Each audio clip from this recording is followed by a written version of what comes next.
Hey, good morning. This is your neighborhood real estate agent, Jamil Davis with the JM Davis Group. Just wanted to do a short little video about something called contingencies. That's a terminology that is used quite often by real estate agents when they're discussing with their buyers about the process of a contract from offer to close. More importantly, with regards to the process, is the contingency period consists of your due diligence period, which is the number of days that you have really to have a free look at the house.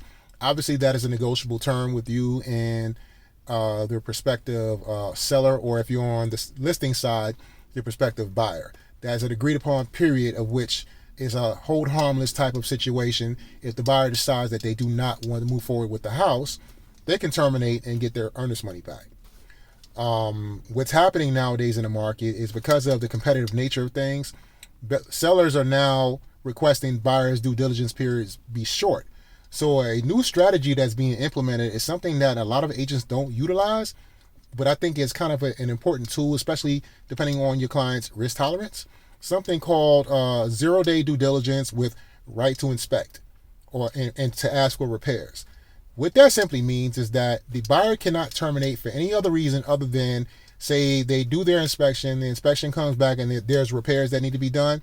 If they and the seller cannot agree upon concessions or necessary repairs, then the buyer can then terminate the contract and receive their earnest money back. So that's something that you should discuss with your representatives, your agents, and see how you can make that work. Another situation that comes up during that process is you have your financing contingency period. Again, that's a number of agreed upon days between yourself and the seller. Obviously, the shorter the financing period, the better, because what it really means is that you're giving the lender sufficient time to tell everybody involved that this client, this buyer, we're guaranteeing this loan. We're committed to funding this loan. Obviously, depending on the buyer's strong position from a financing standpoint, the more money they put down, the more cash they have up front, the more confident the lender feels about that particular buyer. There's a terminology called skin in the game. That's where that comes from. The more skin in the game that you have, the more confident they feel about giving you the loan. Think about it from the standpoint, if you were an investor and somebody came to you and asked you for a loan, depending on their financial state, if they're not coming from a strong financial position, would you want to give them that money? No. The same rule applies here. What's happening nowadays, once again, because of the competitive nature of the marketplace, is I often recommend to my clients to get their file pre-approved prior to even putting a contract offer out. So that way, what can happen is if the file has already been scrubbed by the lender and they come back with a conditional approval, that buyer's file is almost as strong as a cash buyer. And that's what you want, because that puts you in front of the line. All right. The last portion of it is called the appraisal contingency. That's something that nowadays it's coming into question a lot more often, because what's happening is homes, because the home prices have shot up so much, appraisers, what they're having to do is they're having to augment their requirements. Normally, the typical rule of thumb is they go back 3 to 6 months, but because of the home values being so to speak, outpacing the market, what's happening is they're going back further just to see the history of that particular area that home is in. And sometimes the files come back somewhat conservative. And there's different terminology that you may hear, like under VA, there's something called Tidewater. That was an act because of where the VA's original location is located in Virginia, particularly in the Norfolk area. The word Tidewater came from that. That just simply means that appraiser is stating that the value does not match what the home is listed for.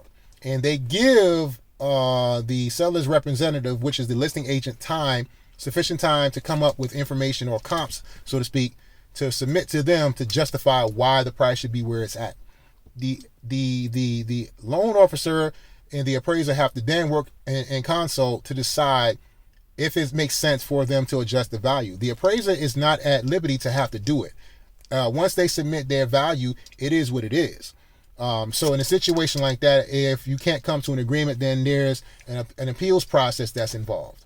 But really, in layman's terms, I might be going a little bit too far in depth with that. What I'm really trying to get across is with the appraisal contingency period, that is a protection for the buyer, that if the appraisal comes back short, the buyer could then ask the seller as a right to reduce the price. The seller is not at liberty to have to do that. So that's a situation where there has to be an active negotiations. So what I suggest you do is get with your representation and try to figure out where is the happy medium at. Sometimes it may require a negotiation of maybe giving an additional amount of money above asking price or above the appraised value to make up the difference, because the seller may not be willing to sell you that property. And if it's a competitive offer situation, they'll just go to the next person in line. So if you really want that house, you have to then make a determination, is it worth it? All right. So I've touched on a lot. You have your due diligence period, just to recap.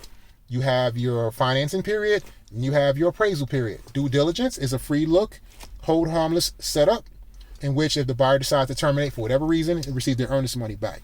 Financing period is a finite number of days in which the lender has to make the assertion that they can then fund the loan for the client, the buyers. And then the last portion is your appraisal contingency. The buyer can ask for the seller to reduce the price down to the appraised value. The seller does not necessarily have to go with that. The seller can then make a determination, hey, listen, I want you to pay this amount for the house. The buyer can then terminate, receive their earnest money back.